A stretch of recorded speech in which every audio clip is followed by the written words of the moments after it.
Բարի օր, սիրելի բարեկամ։ Երբևէ զգացել եք, որ ձեր կյանքը լի է ցավերով, տառապանքով, հոգնածությամբ, անորոշությամբ, երբեմն թվում է, թե ոչ ոք չի հասկանում քո ցավը,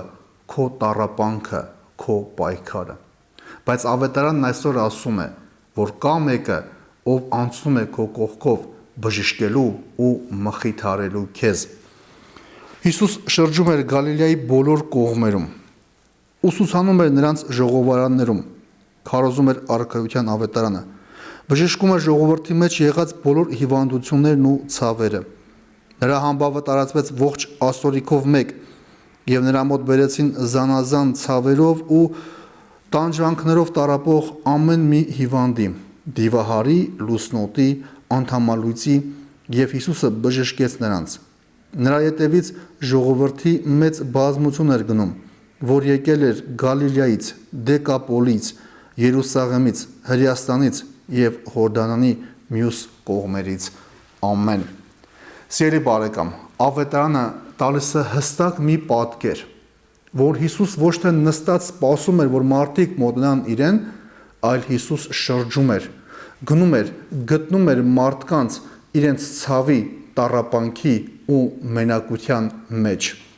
Սա է Աստծո իրական պատկերը՝ շրջող, կենդանի, այցելող սեր։ Հիսուս ուսուցանում էր մարդուն, որովհետև պետք էր ճշմարտություն, բժշկում էր, որովհետև պետք էր խաղաղություն, մխիթարում էր, որովհետև մարդուն պետք էր սեր։ Այս երեքը՝ ճշմարտություն, խաղաղություն և սեր, սրանք են քրիստոնեական առաքելությունները։ Հիսուս բժշկում էր մարդկանց ոչ միայն հիվանդությունները, այլև հոգին, երբ ցավը սեղմում է հոգիդ, երբ մեղքը տանջում է քեզ, հիշիր, որ Հիսուս քո կողքին է և քեզ էլ կարող է օգնել։ Այսօրվա պատգամը պարզ է։ Հիսուս միշտ շարժման մեջ է դեպի Աստված։ Այսօր էլ քեզ կարող է այցելել քո ցավերի ու տառապանքների մեջ։ Քեզնից ակնկալվում է, որ թույլ տաս Հիսուս մոտենա քեզ։ Ուրեմն այսօր բաց եղիր, բացիր սիրտդ, միտքդ, թույլ տալու, որ Հիսուս մոտենա քեզ, բժշկի քո ցավի, քո տառապանքի մեջ եւ ուժ տա, որ քո պայքարը հաղթանակով ավարտվի։ Օրհնյալ օր քեզ։